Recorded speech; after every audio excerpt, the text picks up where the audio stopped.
Konumuz dirty talking. Seksi konuşma, müstehcen konuşma da diyebiliriz. Bunu yapabilmek bir tür sanat. Doğrusunu yapabilmek, bulabilmek de aslında yapabilene bravo diyeceğimiz bir sanat.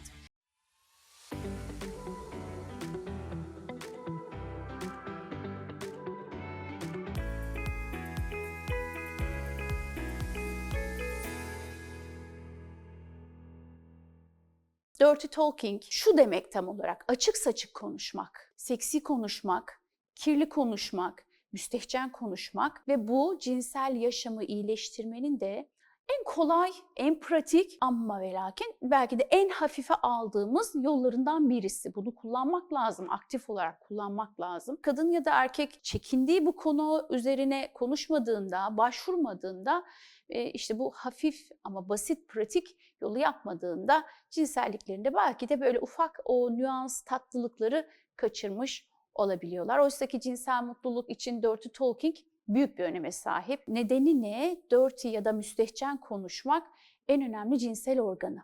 Yani o iki kulağımızın arasındaki beyni, en önemli cinsel organımız beynimizi uyarıyor. O anda doğru kelimeleri bulmak gerekiyor, uygun cümleleri kullanmak gerekiyor ve uygun ses tonuyla da konuşmak gerekiyor.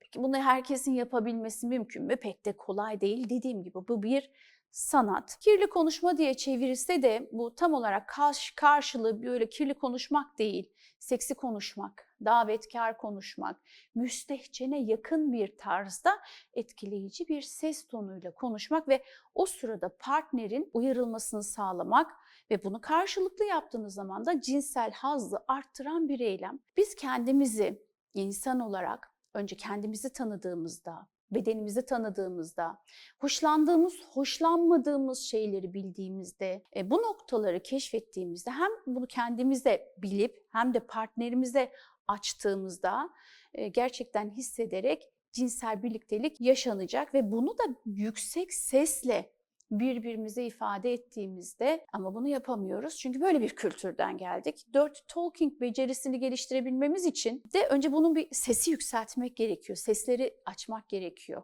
Gizlice, sessizce mastürbasyon, gizlice, sessizce seks değil. Bu beceriyi geliştirebilmemiz için önce sesi açmamız gerekiyor. Bunu geliştirmek o zaman pek de kolay değil. Bizim gibi kültürlerde kolay değil. İstemek gerekiyor bir kere. Gerçekten bunu yapmaya, işte niyet ettim dirty talking yapmaya demek gerekiyor. Bunu da ilk başta tek başınıza pratik yaparak başlayacaksınız. Çünkü bu ilki partnerle cinsel ilişki sırasında yapmak, yani ilk kez ilişki sırasında dirty talking'e başlamak, seksi konuşmak, erotik konuşmak hani bazen ürkütücü ve çekingen davranabildiğimiz bir konu olabiliyor. Nasıl yapabilirsin? Yatakta yatın, gözlerinizi kapatın. Ondan sonra sesler çıkarmayı deneyin. Bir takım kelimeleri yüksek sesle söylemeyi deneyin. Aynanın karşısına geçin, ayna karşısında konuşun. İşte bu noktada o ilk çekingenliği atmak konusunda bu bir beceri kazandıracak, size yardımcı olacaktır. Kendi başınıza pratik yaptıktan sonra bunu ikinci aşamada partnerinizle iletişim aşamasına getirin. Öncelikli olarak açık iletişim içinde, ilişkilerde ve her alanda olduğu gibi cinsellik konusunda da çok önemli. Bu yüzden kendinizi daha rahat hissetmek için partnerinizle öncesinde açık iletişimle konuşmayı deneyin. Birinci beceri için ne dedik? Tek başınıza pratik yapın. İkincisi, partnerinizle bunu konuşun, yapmak istediğinizi söyleyin. Hani bunu anlatın, onun bu konudaki beklentisini dinleyin. Üçüncüsü de sesler çıkararak ilerleyin. Biz bunu cinsel ilişki sırasında eğer kelime söylemek size zor geliyorsa, cümle kurmak konusunda henüz böyle çekingen davranıyorsanız, utanç içindeyseniz, aklınıza gelmiyorsa, henüz kendinizi rahat hissetmiyorsanız o zaman o cinsel ilişki sırasında yüksek sesli sesler çıkarabilirsiniz. İşte bu şekilde de yine dirty talking pratiğinizi geliştirme şansınız var. Partneriniz bu noktada sizin seslerinize eşlik edebilir ya da etmeyebilir. Tamamen içinizden geldiği gibi hissettiklerinizi cinsel ilişki sırasında sesinizle dışarıya vurabilirsiniz. Yani dirty talking'e yeni başladıysanız zaten uzun uzun cümleler çok da beklemiyoruz, kuramayacaksınız. Tek kelimelik uyarıcıları da partnerinizi uyaracak kelimeleri de bu noktada deneyebilirsiniz. Partnerinizin ismini bu noktada yüksek sesle söyleyebilirsin ya da işte evet, daha fazla, daha hızlı, gibi kelimeler, sesler söyleyerek de Dirty Talking pratiğinizi yapabilir ve bu pratiği geliştirebilirsiniz.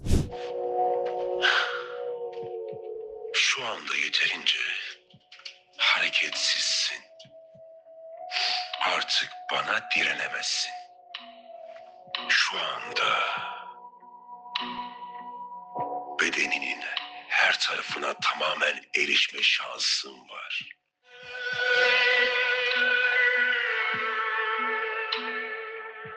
Başlamamı mı istiyorsun?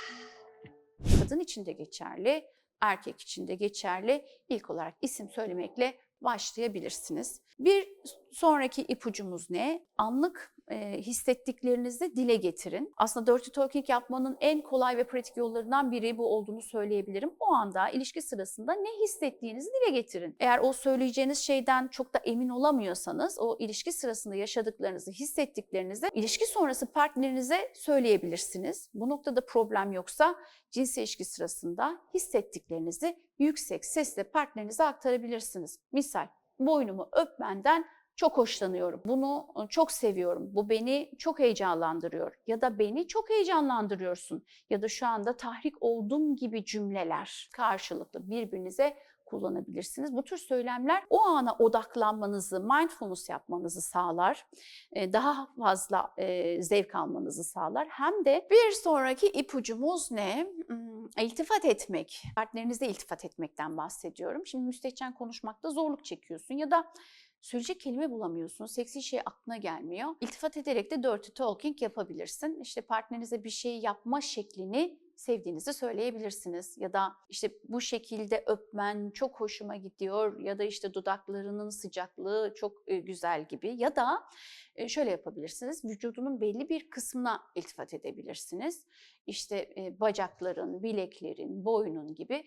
Bu kendisini daha iyi hissetmesini sağlamanın harika bir yolu. Sizin için de çok iyi gelecek. İlişkinizi alevlendirmenin de gerçekten en güzel yollarından biri belki de bu iltifat etme noktası diyebilirim. Ve son olarak erotika dediğimiz kitaplardan ilham alabilirsiniz. Erotika seksi öyküler, okuyan kişiyi tahrik etmek için seks hakkında yazılan hikayeler. Aslında her yatak odasında da bulunması gereken bence içerikler. Seks hakkında konuşmak için, zengin fikirler edinmek için size Dirty Talking noktasında erotikalar yardımcı olacaktır. Erotik kitaplardan bu şekilde faydalanabilirsiniz. Farklı söylemler kopya çekebilirsiniz. Kendinizi Dirty Talking pratiği geliştirme noktasında gerçekten bu kitaplar daha zengin bir ufuk sağlayacak size. Ve bunu partneriniz de okuyabilir. O da size bu noktada Dirty Talking yapabilecek. Son olarak fantazilerinizi konuşun diyorum.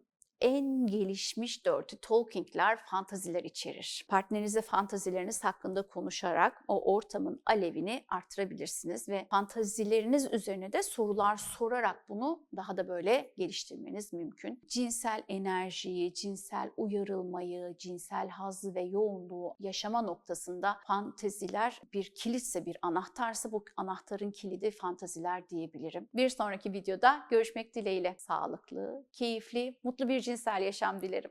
Hoşça kalın.